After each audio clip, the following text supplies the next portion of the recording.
Well, why don't they call? They've had plenty of time to decide.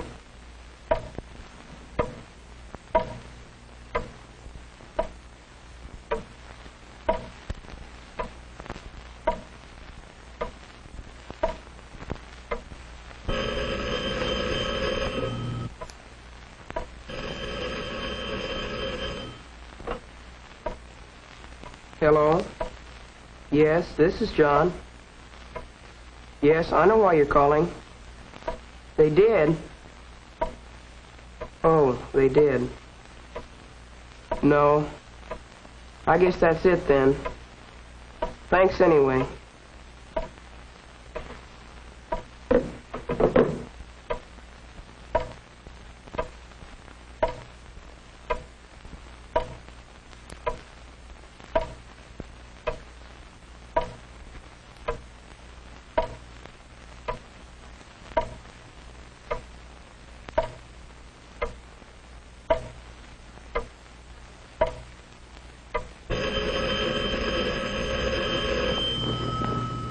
Did you hear about John Taylor? They voted him out as student council representative because he was caught cheating. Who? John Taylor voted out John student Taylor council cheating? representative. Who is cheating? John Taylor? John Taylor? John Taylor? John Taylor? John Taylor? You a cheat, John? John, what have you done? Remember how it all started. The day you went over to Mary's house to study for the test. Remember? All right, John, now look. The problem is to factor x squared minus 9x plus 20. Now, how do you do it? Let's see. X squared minus 9x plus 20. You take the x squared minus the 9x and... Oh, you subtract x from x squared, and then you... Oh, golly, Mary, I don't know anything about this factoring business. John, you do too. Now, the answer is the quantity x minus 5 times the quantity x minus 4. Now, do you see how I got it? Yeah, I guess I do. But golly, Mary, this stuff's awful. I just don't get most of it. You'll just have to. You won't pass the test tomorrow. I know it. Mary, if I get stuck on the test, you'll help me, won't you? How can I help you? It's easy. Miss Granby hardly ever comes back to where we sit. If I get stuck, I'll just ask you for the answer. Well, I don't know. Oh, forget it. I probably won't have any trouble anyway. But you remember what happened the next day, John. Miss Granby's test was even tougher than you thought it would be.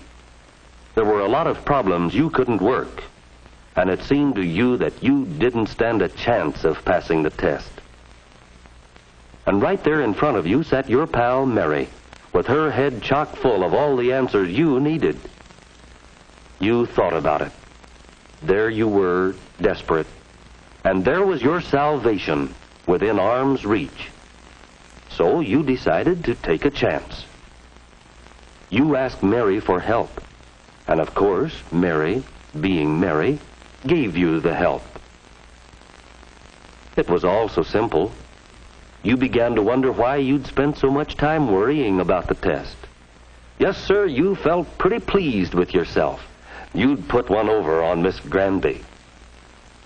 A few days later, Miss Granby returned the graded papers.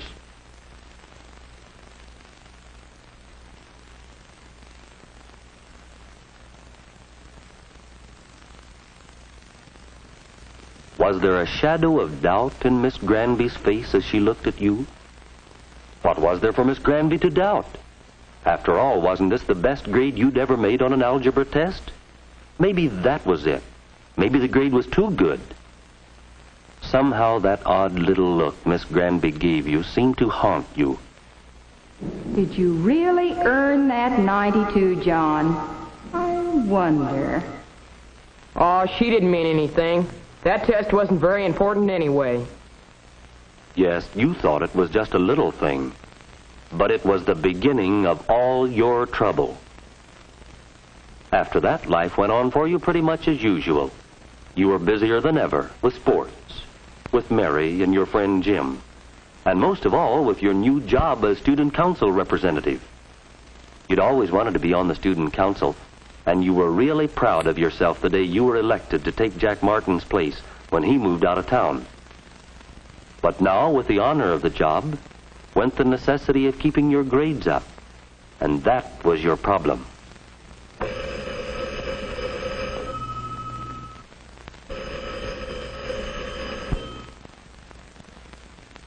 Hello? This is Jim.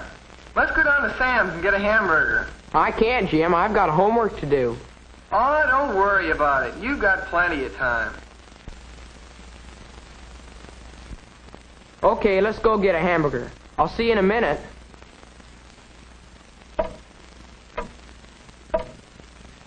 The big clock in the hall went on ticking off its even measure of time.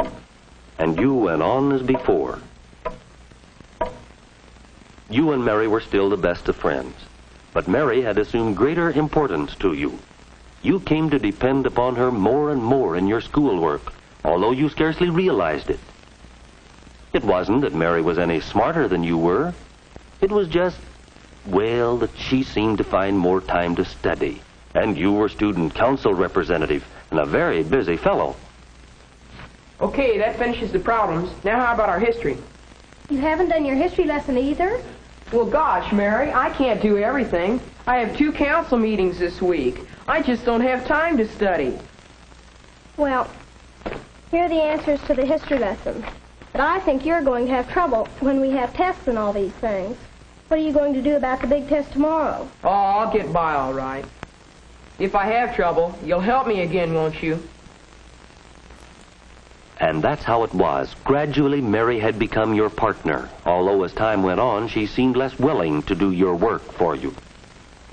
Sometimes Mary looked at you almost as Miss Granby had. Well, so long, Mary. Thanks a lot for your help. Yes, thanks a lot for your help, Mary.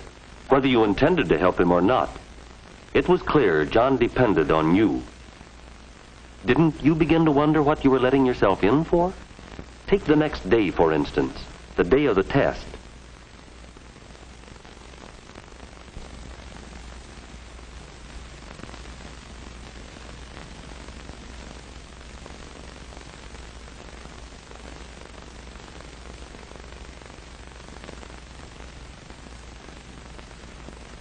What's the answer to number 9?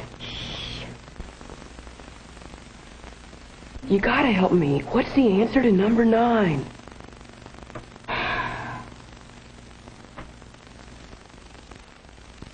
John, bring it up here, please.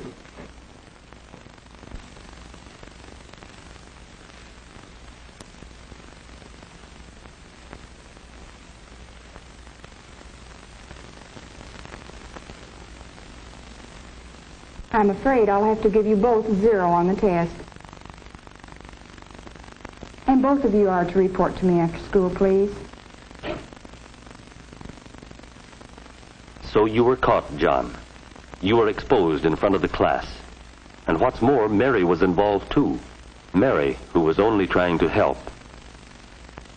And then what happened? Your classmates seemed to treat you a little coldly. Perhaps it was because they had studied and worked hard for their grades. Maybe they felt that your cheating gave you an unfair advantage. And their thoughts about you were reflected in another way. Hey, what's up? Meeting of the student council. That's funny. My name isn't on there. I'm on the student council. I don't think you'd want to come to this meeting. It's about you. Me? That's what I hear. Say, would you mind calling me after the meeting's over and let me know how it comes out? No, I wouldn't mind. No, I don't say that what John did was right, but I do think we ought to give him another chance. You mean you think we ought to let him go on being in the student council? I think we should. I don't. You've got to admit he's a good representative. That's right, but I don't think anyone that cheats should hold an office. That's right. I think we should elect a new representative. Oh, no, give him another chance. All right, wait a minute. Wait a minute. We won't get anywhere by all talking at once. Are we ready to take a vote now? All in favor of giving John another chance, hold up your hands. All who think we should elect a new student council representative, hold up your hands. Well, I guess most of us feel the same way about it. Who's going to tell John? I'll tell him. I said I'd call him when the meeting was over. I'll call him as soon as I get home. John, I guess you know why I'm calling. We had that meeting about you a little while ago. They decided to elect a new student council representative. I'm sorry, Johnny, but I guess you know why. Yes, John knew why it was. He'd been caught in a trap of his own making, and had involved his friends, too. He now found himself looked down on by friends and classmates. But did John really intend to be dishonest? Should Mary share any of the blame? Was it fair for John to use Mary as he did? And what about his classmates? Did John's cheating hurt them in any way? Should they have given him another chance? What do you think?